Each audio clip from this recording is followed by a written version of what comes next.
Salatullah salamullah Billahi wa ba'du. Alhamdulillah, di siang hari ini kita bisa kembali duduk di majelis ilmu. Salawat serta salam kita hadiahkan kepada Rasul kita Nabi besar Muhammad sallallahu alaihi wasallam. Terlanjutkan kembali kajian kitab Tauhid dan kita masuk pada bab yang ke-8, ruqyah dan tamimah.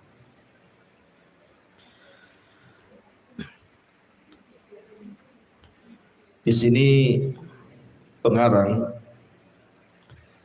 tidak menyebutkan termasuk syirik ruqyah dan tamimah. Kenapa? Karena ada khilaf tentang permasalahan ruqyah dan tamimah ini. Ada yang dibolehkan dan ada yang dilarang.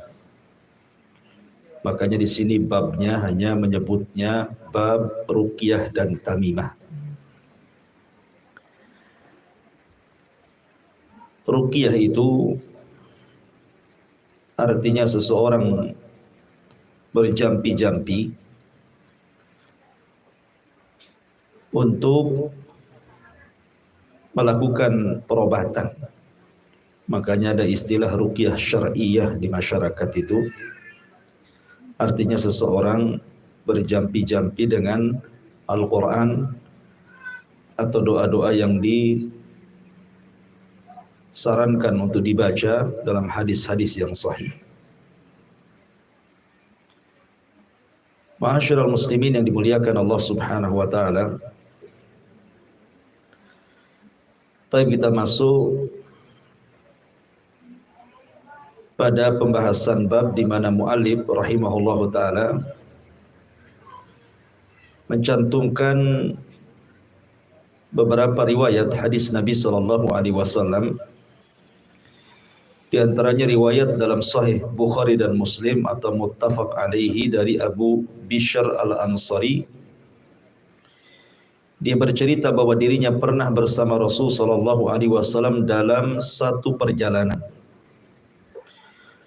Beliau lantas mengirim utusan untuk mengumumkan, alla yabqayanna fi raqabati ba'irin kiladatun min watarin au kiladatun illa quti'at. Tidak boleh membiarkan kalung dari tali busur panah atau kalung apapun di leher unta kecuali harus diputuskan. Kemarin kita sudah membahas tentang larangan menggantungkan jimat-jimat, tangkal-tangkal baik dari benang atau yang sejenisnya. Hadis ini hadis sahih dikeluarkan Imam Muslim dan juga Bukhari, di mana Nabi sallallahu alaihi wasallam melarang tidak boleh membiarkan kalung dari tali busur ataupun kalung apapun diletakkan di leher unta kecuali diputuskan. Kenapa Rasul bersabda seperti ini? Karena ada kebiasaan orang-orang jahiliyah itu, mereka menjadikan tali-tali busur itu diikatkan di unta untuk tabarruk, untuk mencari berkah. Tetapi tentu ini bukan terbatas kepada tali busur saja. Apapun jenisnya tangkal-tangkal yang dikalungkan, baik di leher, baik kemudian di tangan, baik di kaki, tidak mesti pada unta, baik di kendaraan, baik di rumah, gitu ya. Kalau seandainya itu diyakini bahwa bisa mendatangkan manfaat ataupun mencegah madarat, maka ini tidak boleh. Ini disebut tamimah yang diharamkan, tidak boleh. Kalau dia hanya menjadikan sebab saja yang bukan sebab, maka jatuh kepada syirkul asghar, syirik kecil. Tapi kalau dia meyakini bahwa dengan zatnya itulah mendatangkan manfaat dan madarat, maka bukan syirik kecil lagi, berubah menjadi syirkul akbar, syirik besar.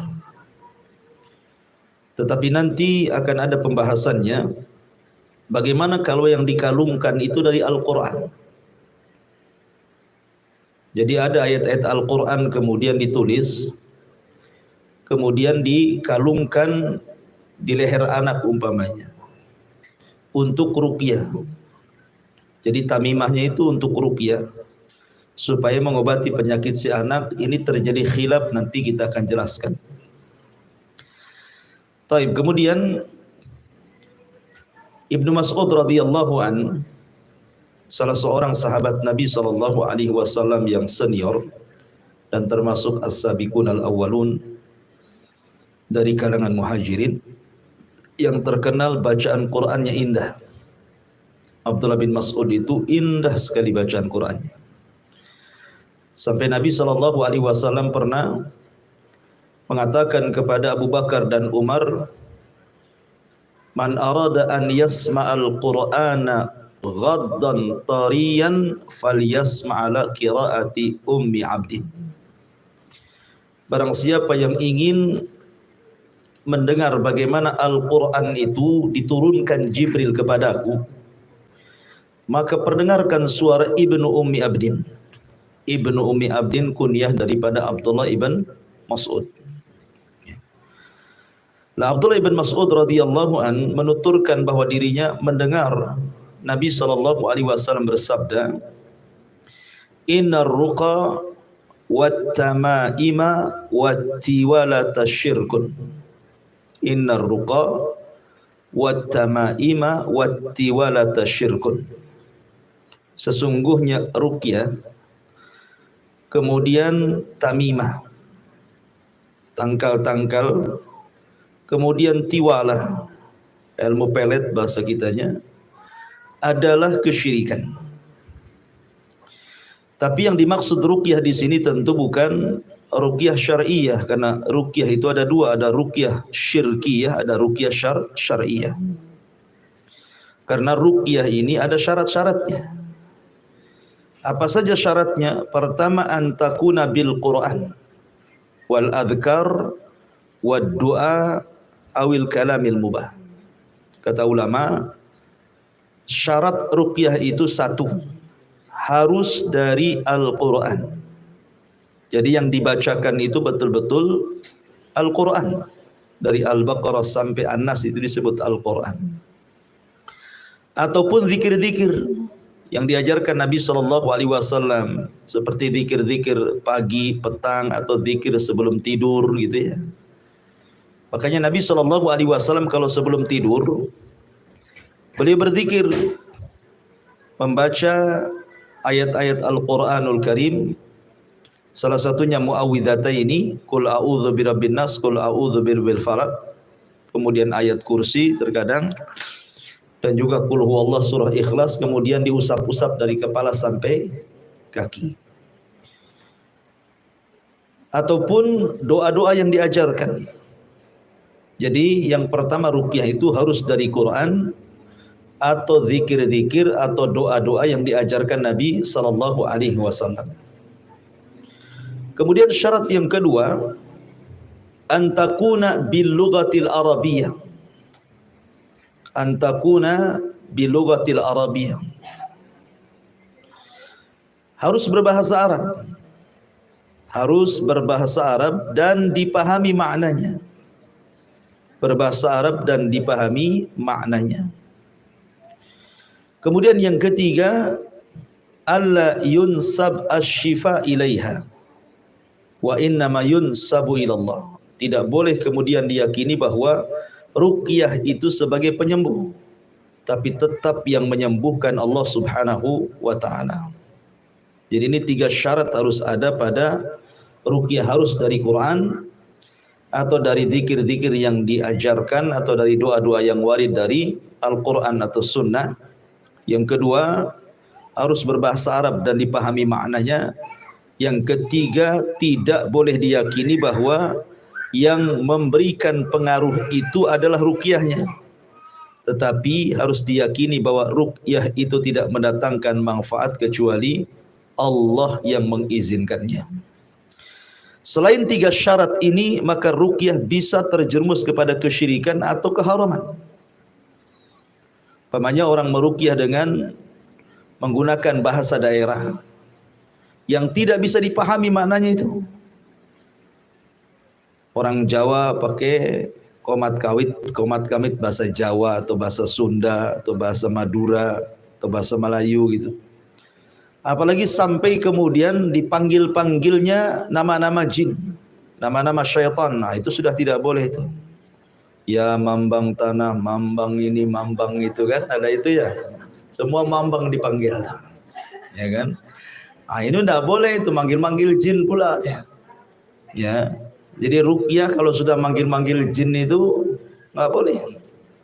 Jadi ruqyah itu harus dari Quran, dari zikir-zikir, dari doa-doa, berbahasa Arab, dipahami maknanya dan diyakini yang menyembuhkan Allah, bukan bacaan si peruqyah. Ini yang pertama, innar ruqah, sesungguhnya ruqyah. Dan ruqyah itu juga dilakukan oleh Rasul dan para sahabat. Nabi SAW saja pernah diruqyah.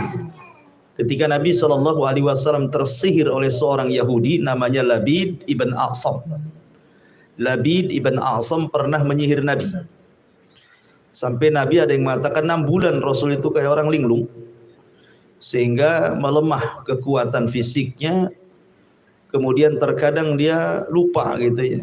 Dia tiba-tiba paginya mandi junub padahal malamnya tidak berhubungan. Itu selama 6 bulan sampai akhirnya kemudian Jibril datang, kemudian meruqyah Nabi SAW dengan menurunkan 2 surat perlindungan, Qul a'udzu birabbin nas dan Qul a'udzu birabbil falaq. Itulah sebab kenapa 2 surat ini turun, karena tersihirnya Rasul oleh Labid ibn A'sam, seorang Yahudi. Kemudian juga sahabat juga pernah meruqyah. Seperti umpamanya kisah tentang Abu Sa'id Al-Khudri.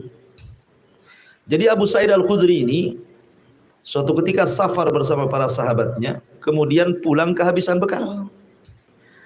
Akhirnya dia ingin bertamu ke salah satu kabilah. Rupanya satu kabilah itu bakhil semuanya, nggak ada yang mau ngasih makan. Maka akhirnya kemudian Abu Sa'id Al-Khudri ini keluar dari kampung itu dan hendak mencari kampung lain karena sudah kelaparan masalahnya. Tiba-tiba Sayyidul Kaum, Pak Lurahnya kaum itu terkena sengatan kalajengking. Demamlah lurahnya.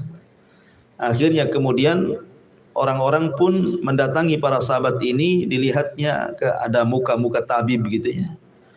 Akhirnya kemudian mereka mengatakan, ada nggak di antara kalian yang bisa menyembuhkan penyakit Pak Lurah kami?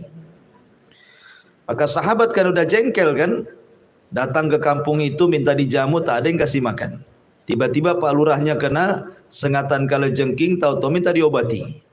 Maka sahabat mengatakan, tidak apa-apa, ada di antara kami yang bisa menyembuhkan lurahmu, tapi syaratnya kamu harus memberikan makanan kepada kami berupa kambing-kambing, ya kan? Karena orang Mekah itu makanannya kambing daging.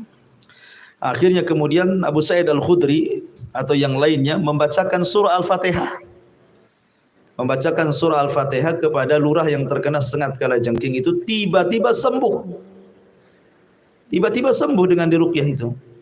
Maka sebagaimana perjanjian mereka harus memberikan imbalan beberapa ekor kambing. Akhirnya mereka pun memberi beberapa ekor kambing. Dari sini menunjukkan bahwa Abu Sa'id Al-Khudri membacakan surah Al-Fatihah kemudian sembuh. Makanya salah satu nama daripada nama-nama surah Al-Fatihah adalah Asy-Syifa. Surah Al-Fatihah itu kan banyak namanya itu. Ada Fatihatul Kitab, ada Ummul Qura, macam-macam nama surah Al-Fatihah itu. Salah satunya adalah nama surah Al-Fatihah itu Asy-Syifa, sebagai penyembuh. Maka ketika kemudian sampai di hadapan Rasul, mereka ragu-ragu terhadap perbuatan mereka benar atau salah. Maka ditanyakan kepada Nabi SAW. Maka Nabi SAW mengatakan la ba'sa birruqa ma lam takun syirkan. Tidak mengapa meruqyah itu selama tidak ada unsur kesyirikan. Akhirnya Rasul pun memakan dari kambing upahnya itu, seolah-olah mentakrir, membenarkan apa yang dilakukan oleh Abu Sa'id Al-Khudri dan kawan-kawannya. Dari sini menunjukkan bahwa para sahabat meruqyah. Dan Rasul sallallahu alaihi wasallam juga diruqyah. Jadi ruqyah itu boleh. Ya, tetapi ruqyah yang syar'i, ruqyah yang memang betul-betul disyariatkan oleh Allah Azza wa Jalla dari Quran, dari zikir-zikir, dari doa-doa berbahasa Arab, dipahami maknanya dan tidak dinasabkan penyembuhannya kecuali kepada Allah Subhanahu wa taala. Kemudian wat tamaimah.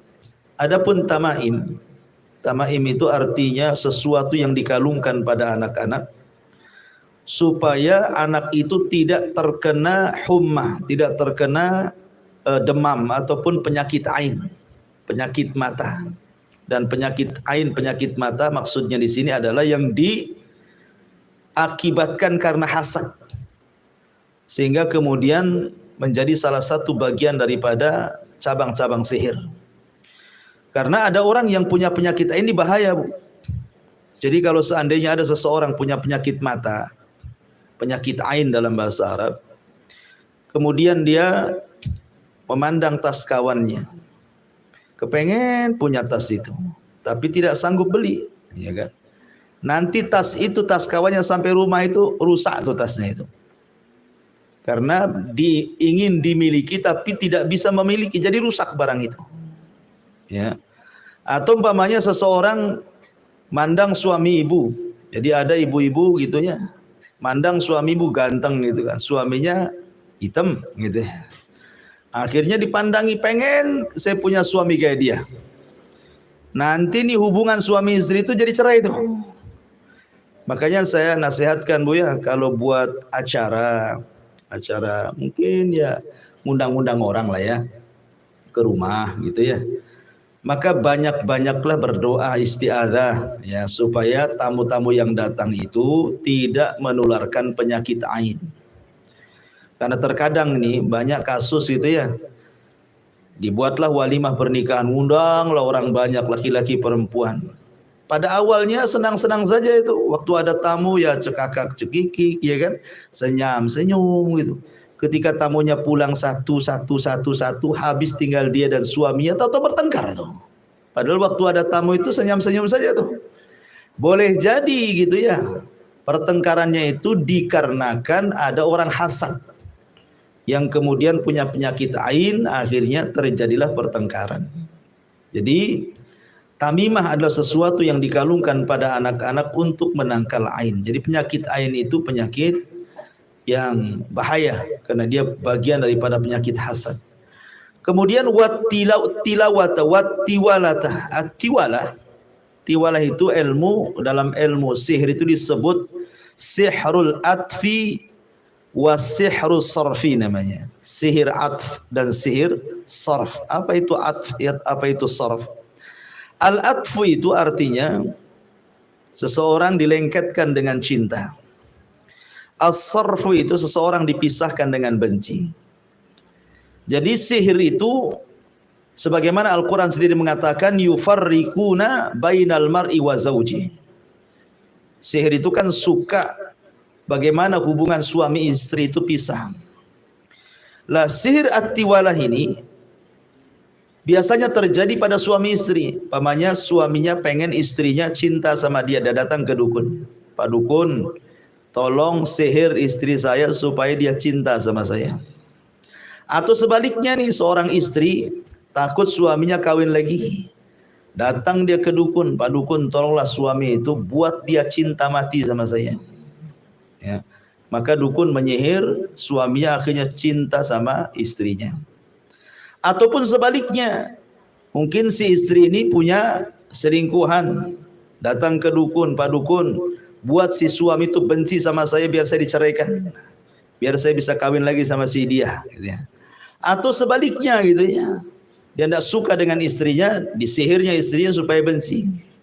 Atau mungkin orang lain untuk memisahkan antara suami istri itu disebut at-tiwalah artinya ya. Lah itu dalam bahasa kita ilmu pelet namanya. Itu disebut tiwalah.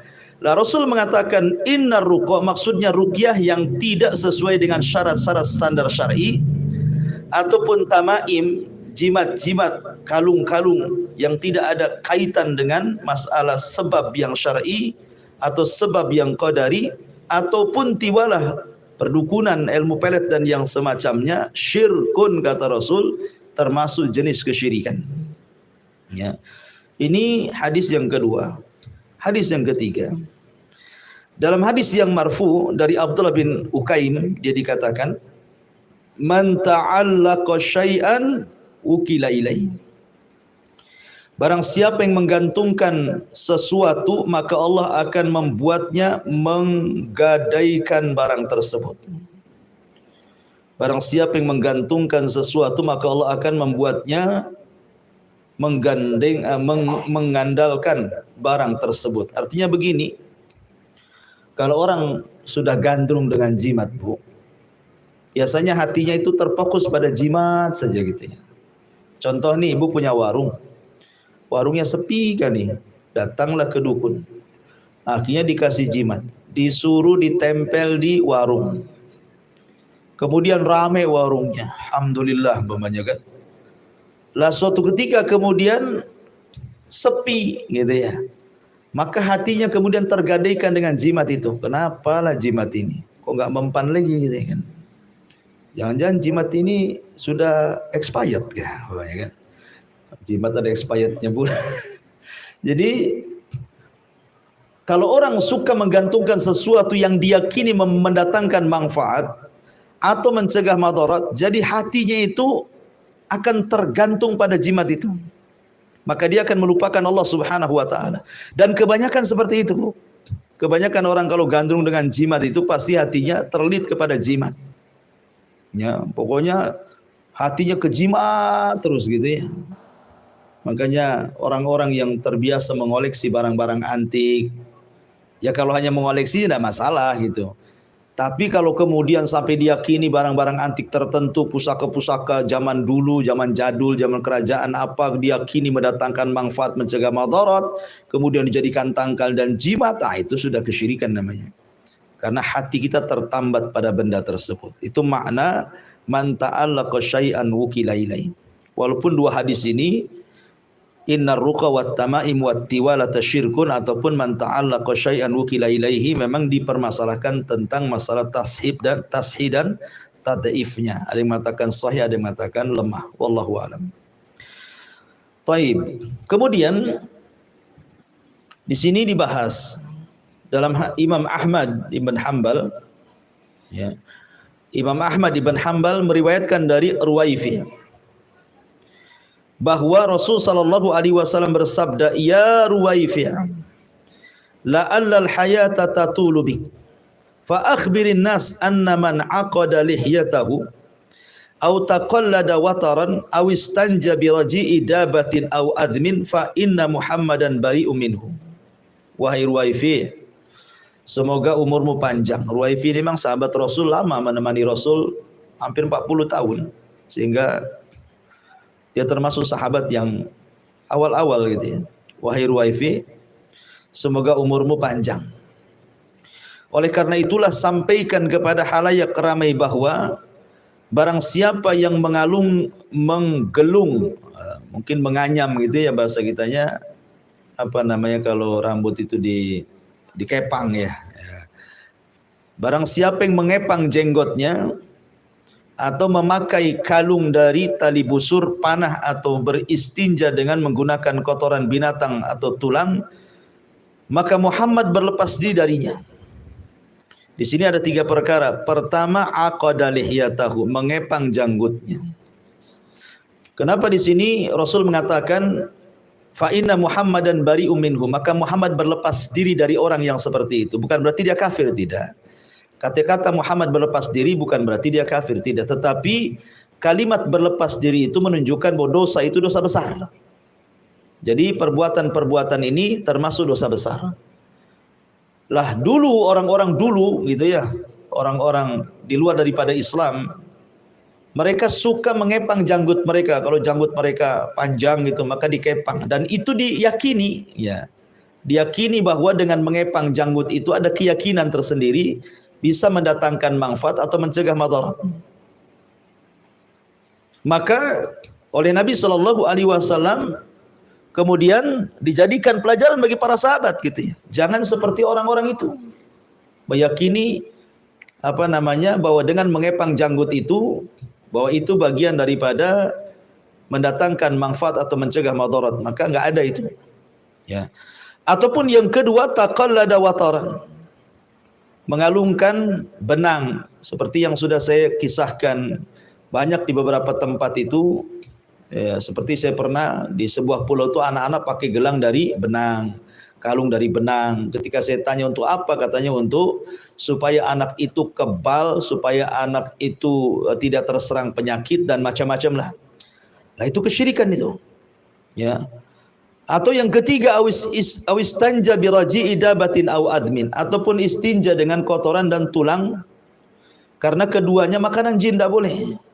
Boleh seseorang itu istijmar dengan batu paling sedikit 3 gitu ya, tapi jangan dengan kotoran kering ataupun dengan tulang gitu. Alhamdulillah Bu, di Batam ini banyak air ya, jadi kalau ibu buang hajat besar tidak perlu bawa batu ke kamar mandi kan, itu ya, sudah ada air, ada tisu lagi. Tapi orang-orang yang hidup di padang pasir Bu, karena saya pribadi Bu pernah mengalami, saya sendiri pernah mengalami masalahnya waktu saya di Yaman belajar itu. Kebetulan saya belajar itu di Bene Dhobian, itu sampingnya Sel Arim namanya, sungai yang disebutkan dalam Al-Quran itu Saidul Arim namanya. Nah, pondok saya itu sebelahnya Bu. Jadi saya kalau nelpon itu bukan, itu susah sinyalnya itu. Jadi kalau nelpon itu harus jalan 3 kilo Bu, dari pesantren itu harus jalan 3 kilo ke atas bukit. Jadi bukit itu tinggi. Sampai di atas bukit itu tidak semua tempat itu ada sinyal. Lah orang-orang Baduy itu menandai dengan kayu. Jadi yang ada sinyal itu ditandai kayunya. Jadi kalau kita nelpon itu, handphonenya loudspeaker ditempelkan di kayu itu Bu. Itu pun cuman 1 darjah saja bahasanya ya, 1 garis gitu ya. Nah, jadi kalau umpamanya terlalu tinggi hilang tuh sinyalnya. Terlalu rendah hilang, jadi harus pas tuh. Ya, nanti loudspeaker gitu ya, jadi tidak bisa rahasia-rahasia itu. Jadi pas pengen berak ya, pengen buang hajat kan, namanya di padang pasir ya, bingung mau kemana gitu ya. Terpaksa lah akhirnya kita buang hajat di sekitar situ. Ya dengan batu lah. Memang beda rasanya Bu, cebok dengan batu, dengan cebok dengan air itu beda. Saya rasakan sendiri beda kayaknya. Mungkin bahasa Sundanya kepet tuh apa istilahnya ya, nggak enak gitu ya, nggak nyaman kayaknya.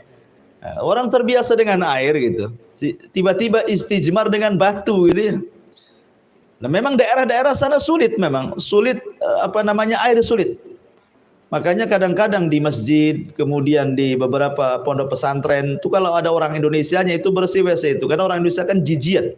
Jadi kalau habis berak itu dibanjur bersih-bersih ya.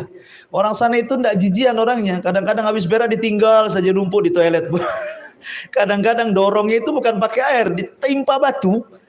Batu nanti di atas batu ada berak lagi, tumpuk-tumpuk, akhirnya penuh dengan kita yang bersihkan. Jadi kadang-kadang seperti itu. Artinya bahwa mungkin daerah sini mungkin istijmar mungkin tidak berlaku lah karena banyak air. Tapi daerah Timur Tengah, daerah padang pasir, daerah Yaman itu kan yang sulit-sulit air kan mungkin istijmar menggunakan batu. Tetapi di sini dilarang itu. Terkadang susah cari batu, rupanya ada kotoran unta yang sudah kering atau kotoran keledai yang sudah kering gitu ya. Disangka batu gitu kan kalau sudah kering. Maka tidak boleh. Atau dengan tulang maka tidak boleh. Karena kedua-duanya adalah makanan jin. Jadi tidak boleh, termasuk dosa besar kalau tahu itu kotoran keringnya binatang atau tulang digunakan istinja, maka itu dosa besar. Karena Rasul mengatakan fa inna Muhammadan bariun minhu. Karena Muhammad itu berlepas diri dari perkara itu.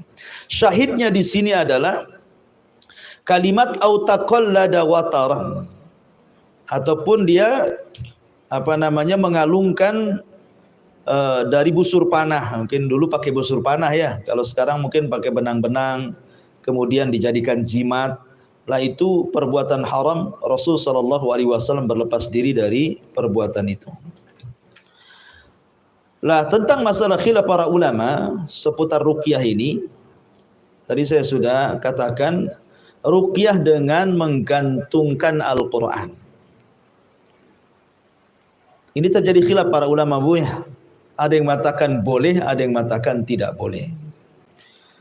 Yang mengatakan boleh karena memang banyak ulama salaf berpendapat seperti itu, seperti Abdullah ibn As, kemudian Aisyah radhiyallahu anha, termasuk Ibnu Taimiyah, Ibnul Qayyim rahimahullahu taala, kemudian juga Atha kalau tidak salah atau siapa gitu, beberapa ulama adalah mereka membolehkan mengalungkan Al-Qur'an. Umpamanya ibu tulis surat kursi, kemudian di kertas, kemudian digulung, dijahit di kain, kemudian dikalungkan di leher anak-anak, ya, supaya anak itu terhindar dari penyakit, ya kan? Maka sebagian ulama salaf membolehkan tuh dengan cara seperti itu. Tetapi sebagian ulama yang lain melarang secara mutlak. Melarang secara mutlak. Seperti Abdullah bin Mas'ud radhiyallahu anhu melarang secara mutlak. Dan beberapa ulama yang lainnya. Alasannya satu, karena syaddu dzari'ah, sedia payung sebelum hujan. Jangan sampai kemudian akhirnya Quran yang dikalungkan itu berubah jadi jimat. Berubah menjadi jimat gitu ya. Diyakini bahwa Quran itu yang menyembuhkan penyakitnya. Padahal Allah yang menyembuhkan penyakitnya. Kemudian yang kedua alasannya karena takut dihinakan. Pamannya ibu kalungkan Quran itu di leher anak-anak. Tahu-tahu ibu tidak tahu anak itu masuk WC gitu ya, masuk kamar mandi, kan jadi dihinakan jadinya Quran itu. Jadi tidak sesuai dengan penggunaannya sebagai ruqyah. Atau sebagian ulama mengatakan dilarangnya, dia khawatirkan, dia meyakini bahwa zat yang dikalungkan itulah yang mendatangkan manfaat dan mencegah madarat. Nah ini jatuh kepada kesyirikan keyakinannya. Makanya Abdullah bin Mas'ud melarang secara mutlak, tidak boleh mengalungkan Al-Quran untuk mengobati. Tapi sekali lagi kita tidak perlu berkeras dalam masalah ini karena ini khilaf ulama ya. Kalau ada yang melakukan seperti itu, ya silakan saja, mungkin berpendapat dengan ulama yang membolehkan. Tapi kalau saya pribadi, saya cenderung kepada pendapat Abdullah bin Mas'ud radhiyallahu anhu, tidak boleh secara mutlak. Mau Quran, mau bukan Quran gitu ya, maka tidak boleh. Kalau mau meruqyah tidak usah digantungkan, cukup dibaca saja. Cukup bacakan. Bacakan Quran kepada orang yang hendak disembuhkan penyakitnya. Dan Quran itu bukan obat kesurupan saja. Bukan kalau ada kesurupan baru kemudian datang ke Ustaz, tolong ruqyah saya Ustaz. Tidak, Quran itu obat segala sesuatu. Quran itu bisa mengobati penyakit badan, bisa mengobati penyakit ruh. Makanya Allah mengatakan wa nunazzilu minal Qur'an ma huwa syifa. Ya, ma huwa syifa. Kami turunkan Al-Qur'an itu di dalamnya ada obat. Ya kan? Maka biasakan ibu mengobati penyakit dengan Al-Qur'an. Pamannya anak demam gitu kan, kok nggak turun-turun. Cobalah baca surah Al-Fatihah, bacakan ke air, minumkan ke anak itu. Yakini, karena sugesti itu bagian daripada pengobatan. Yakin bahwa ini wasilah penyembuhan dan Allah yang akan menyembuhkan. Sebagaimana kemarin kita sudah jelaskan bahwa unsur penyembuhan itu dengan menggunakan sebab-sebab itu ada dua, ada sebab syar'i, ada sebab qadari. Sebab syar'i itu artinya sebab memang Rasul mengatakan seperti itu atau Al-Quran mengatakan seperti itu bahwa itu pengobat gitu ya. Maka itu sebab syar'i. Lah Quran ini sebab syar'i. Karena memang Allah yang mengatakan Quran itu obat, jadi nggak usah ragu-ragu. Bacakan saja. Ya, bacakan saja. Punya anak bayi malam-malam kok nangis terus. Bacakan Quran. Niatkan itu mengobati. Gitu ya. Itu namanya ruqyah namanya. Jadi ruqyah syar'iyah itulah yang dibolehkan. Dan tidak boleh mencampur adukan ruqyah syar'iyah dengan ruqyah syirkiyah. Contoh umpamanya bacaannya di awal betul surah Al-Fatihah, auzubillahi minasyaitonirrajim, bismillahirrahmanirrahim. Tahu-tahu setelah Al-Fatihah tiba-tiba kemudian dia berqomat kamit, tidak paham kita kan. Gitu ya. Apa waswis-waswis enggak jelas itu kan. Maka kalau seandainya tidak jelas bacaannya, tidak dipahami maknanya, ini mencampur adukan yang hak dengan yang batil. Maka itu bukan ruqyah syar'iyah, itu namanya iltibas bainal haqqi wal batil. Dan Allah mengatakan wala talbisul haqqa bil batil. Jangan kau campur adukan yang hak dengan yang batil. Maka ruqyah syariah itu harus sesuai dengan syarat-syarat yang sudah saya kemukakan di awal. Taib, sedikit masalah ruqyah juga. Ada hadis Nabi SAW yang mengatakan seperti ini. Di antara umat wahai Muhammad, ada 70.000 orang yang masuk surga tanpa hisab dan adab. Kemudian sahabat pun bertanya, siapa orang yang masuk surga tanpa hisab dan adab itu? Kemudian Rasul menyebutkan 4 syarat kan? 4 sifat. 1, alladzina la yastarkun. Yang kedua, wala yaqtaun. Yang ketiga, wala yatatayyarun. Yang keempat, wa ala rabbihim yatawakkalun. Yang pertama di sini Rasulullah mengatakan la yastarkun, tidak minta diruqyah. Sementara Rasul pernah meruqyah dan pernah diruqyah. Sahabat juga sama, pernah meruqyah dan pernah diruqyah. Bagaimana mungkin kemudian Rasul mengatakan orang yang akan masuk pada kelompok 70.000 yang masuk surga tanpa hisab dan adab tidak boleh minta diruqyah? Apa maknanya? Maknanya tidak boleh minta diruqyah itu artinya sedikit-sedikit tolong ruqyah saya, sedikit-sedikit tolong ruqyah saya. Meminta itu tak boleh. Tetapi ulama mengatakan kalau seandainya memang tidak ada pengobatan kecuali dengan ruqyah, memang ini tidak bisa diobati, dokter angkat tangan, tabib angkat tangan, herbal angkat tangan, dan tidak bisa diobati kecuali dengan ruqyah. Kemudian dia minta ruqyah, maka yang seperti ini tidak terkeluar dari 70.000 orang yang masuk surga tanpa hisab dan adab. Jadi orang yang terkeluarkan dari 70.000 orang yang tanpa hisab dan adab pada hari kiamat itu artinya orang yang sedikit-sedikit minta ruqyah. Demam sedikit, tolonglah Ustaz ruqyah. Keseleo sedikit, tolonglah diruqyah. Apain semua diruqyah gitu ya. Sakit gigi, tolong diruqyah. Jadi sedikit-sedikit minta ruqyah itu yang dilarang, tidak boleh. Ya, tidak boleh.